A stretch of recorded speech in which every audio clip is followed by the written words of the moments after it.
What's good, y'all? Blacksmith here, and today we're here to talk about The Strangers Chapter 1. Yes, The Strangers horror movie series is back after a 6-year break since its last movie, Pray at Night. For those of you who are unfamiliar, The Strangers movie series is pretty much about a group of masked home invaders who break into a character's home and terrorize whoever's home.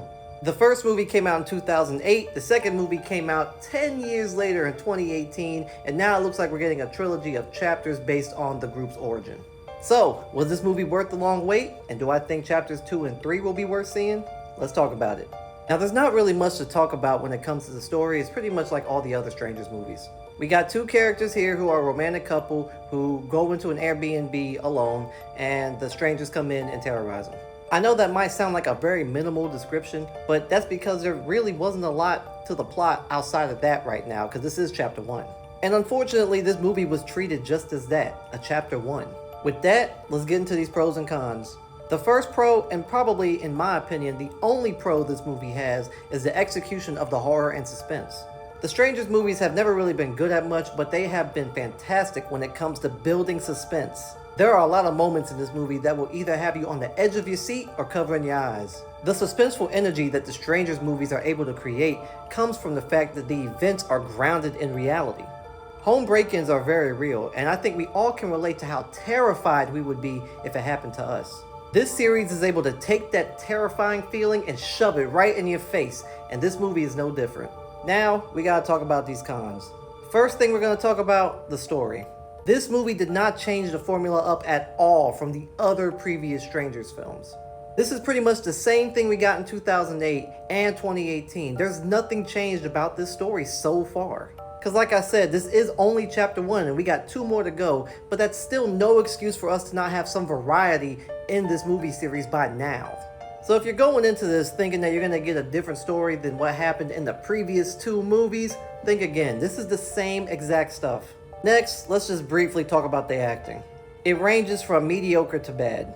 You're not going to get anything spectacular out of the acting in this movie.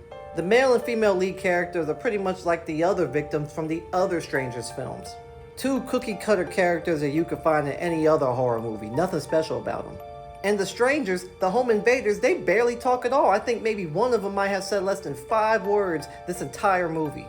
But the biggest con I had with this movie was the continuity to the storyline that they're trying to push. When I first heard about this movie, it was marketed as a prequel trilogy series to the original Strangers movie. And the original Strangers movie came out in 2008, but the story of that movie took place in 2005. Now with that knowledge, why is this movie taking place in the modern day? I don't know about you, but I remember in 2005, we were using flip phones and razors and Blackberries and whatnot. We weren't talking about smartphones and Airbnbs. Now either somebody messed up somewhere where they didn't see the first film and the writers just wanted to make a modern day prequel, I guess. Or because this is the first chapter of a trilogy, maybe in the second or third movie, they'll go back to the origins while also telling a new story. Which in my opinion is still bad because they're not really telling anything new about what the Strangers do. So either somebody messed up or this is a prequel and a new story at the same time, which still to me is pretty bad.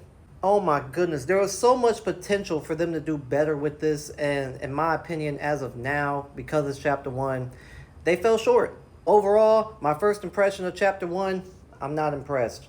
This movie did not make me look forward to chapter 2, but it did make me just a bit more curious since I've been following the series for so long. So will I go check out chapter 2? Yes. Am I excited about it? Not really.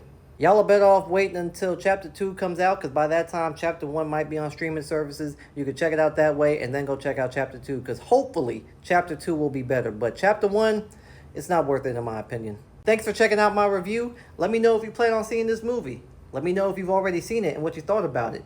Let me know what you thought about this review, and give your boy a follow. I really appreciate it. And until next time, peace.